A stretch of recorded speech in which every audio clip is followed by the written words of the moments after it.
Alors c'est vrai que là, dans la dernière ligne droite, avant le départ de voyage à vélo, tous nos proches nous demandent « Mais pourquoi en fait vous faites ce voyage à vélo ?» Ça va être dur physiquement, ça va être dur mentalement, on va prendre de la pluie, on va galérer, on va vivre de façon spartiate, donc comme ça paraît pas super attirant le voyage à vélo. Ça fait pas trop rêver. Et en fait, nous, on est hyper convaincus et on a plein de raisons de faire ces voyages à vélo. Si on n'a pas de bonnes raisons de le faire, pourquoi se forcer et pourquoi se faire du mal comme ça? C'est ça. Du coup, on vous expose nos 10 bonnes raisons de voyager à vélo. C'est parti!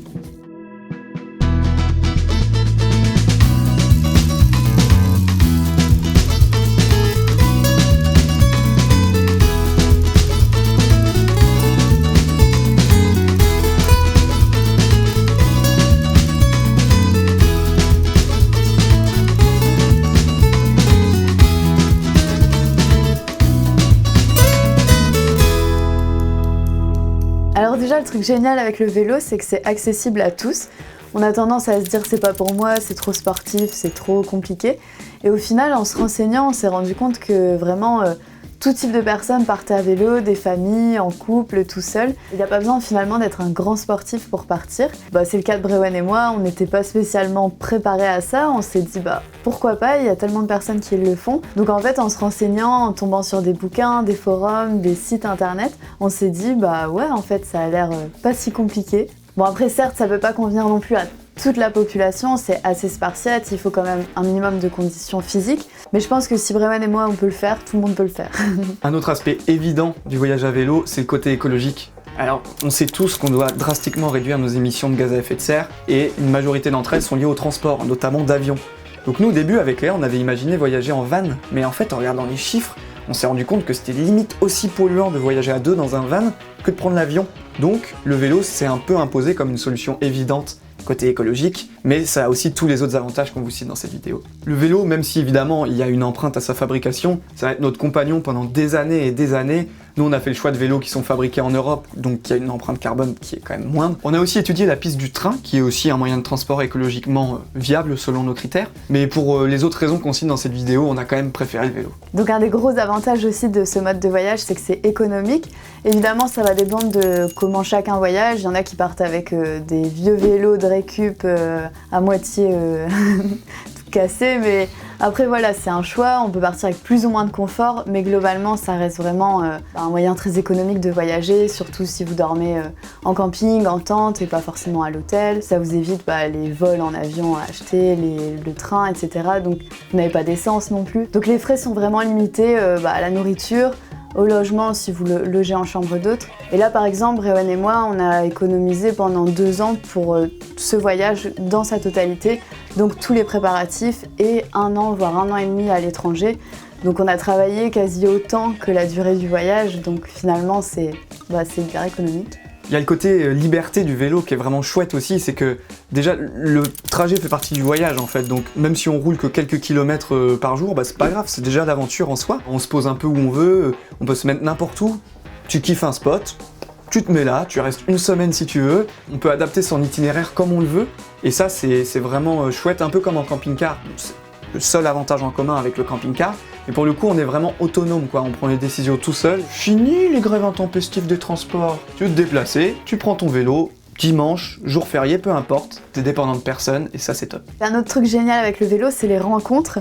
On l'a vu là déjà 1 semaine dans le Finistère, le fait d'être à vélo, chargé, sous la pluie parfois, on attire facilement à la fois la curiosité des gens et aussi leur admiration, leur sympathie, leur pitié des fois. Et du coup c'est assez intéressant parce que les gens viennent d'eux-mêmes nous voir, ce qui n'arrive jamais quand on voyage en voiture ou tout autre mode de voyage. C'est hyper chouette en fait de rencontrer des gens aussi facilement, ils viennent vers vous directement. Oui, c'est aussi facile pour nous d'aller vers eux, de leur demander si on peut remplir nos gourdes, pourquoi pas nous prêter un bout de leur jardin pour dormir la nuit. Donc ça c'est un truc génial et on a hâte de facilement rencontrer des gens et puis des habitants, des locaux à l'étranger, ça va être vraiment trop bien. Et puis juste un échange sur le bord de la route, ça peut parfois mener à un apéro, une discussion, parfois une amitié, un lien qui se crée, on garde contact et puis c'est aussi chouette de rencontrer les locaux pour qu'ils puissent nous dire un peu les choses à faire autour, qui nous conseillent sur des spots sympas, donc c'est vraiment trop bien. Quand on a le bon vélo, c'est adapté à tous les environnements. On peut faire de la route, on peut faire du chemin, et du coup on a aussi accès à des routes qui sont pas forcément accessibles en voiture ou par d'autres moyens de transport. Donc en fait on découvre des lieux assez inédits qu'on n'aurait pas forcément visités si on n'était pas à vélo. C'est un truc qui nous a frustrés quand on était en Nouvelle-Zélande, où là pour le coup on était en voiture aménagée, on n'avait pas forcément accès à tous les petits sentiers un peu escarpés, un peu cachés, qui donnent souvent lieu au meilleur point de vue du coin en fait. Donc ça à vélo on va pouvoir même parfois planter la tente avec une super vue et ça va être vraiment chouette. Ce mode de voyage permet aussi un retour aux besoins essentiels. On laisse toute notre charge mentale de côté, tout notre stress, toute notre organisation du quotidien pour vraiment juste se poser les questions essentielles. Où est-ce qu'on va dormir ? Qu'est-ce qu'on va manger, comment on va remplir nos gourdes pour avoir de l'eau. C'est vraiment les besoins vitaux qui ressortent. Moi par exemple je suis hyper stressée au quotidien et le voyage à vélo c'est un des seuls moyens en fait de m'évader de tout ça et ça j'ai hâte en fait de pas être stressée et vraiment de penser juste au strict minimum. Et c'est un retour à la simplicité et une reconnexion un peu avec l'environnement et les besoins naturels. Un gros avantage du voyage à vélo par rapport à voyager en véhicule, c'est qu'on n'est pas séparé par un habitacle. Donc toutes les odeurs, on les a directement dans le nez, elles sont amplifiées. On a même tous les sens qui sont en éveil en fait. Le soleil sur le visage, la pluie, le vent, tout ça on les ressent de façon décuplée par rapport à notre vie de tous les jours en fait. Et on prend aussi le temps d'apprécier puisqu'on voyage lentement à vélo et c'est le but, on apprécie chaque paysage, on apprécie de voir la mer, de voir la montagne. On apprécie même de rouler sur du plat, je vous cache pas qu'à vélo c'est très appréciable. Et tout ça, on peut aussi l'externaliser, le dire en fait, et tout ça, ça participe au fait que ce soit apaisant de voyager à vélo. Il y a aussi une chose, c'est que notre horloge biologique, elle est complètement déréglée dans notre vie de tous les jours. On prend l'habitude d'être à telle heure à un rendez-vous, de se lever, de mettre un réveil. Et là, petit à petit, en voyageant à vélo, au rythme du soleil, en fait, notre horloge biologique, elle revient à son état le plus naturel. Donc en fait, on est plus en forme, on est plus propice à faire des choses de notre journée. On se sent vraiment bien, quoi.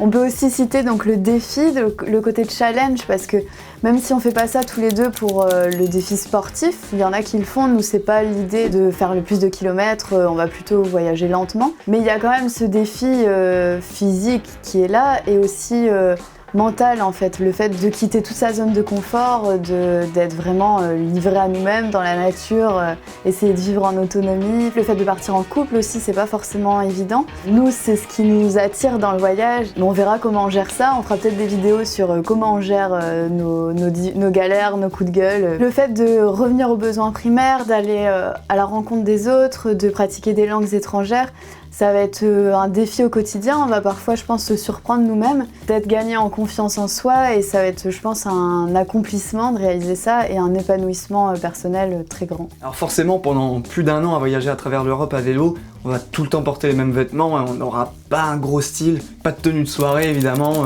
pas de belles fringues pour le dimanche. Mais au final, ça n'a aucune importance. Notre apparence, c'est pas elle qui va définir qui on est pendant ce voyage, donc ça va participer aussi à cette déconnexion du monde dans lequel on vit habituellement. Par contre, mine de rien, voyager à vélo, c'est quand même assez badass. Regardez plutôt.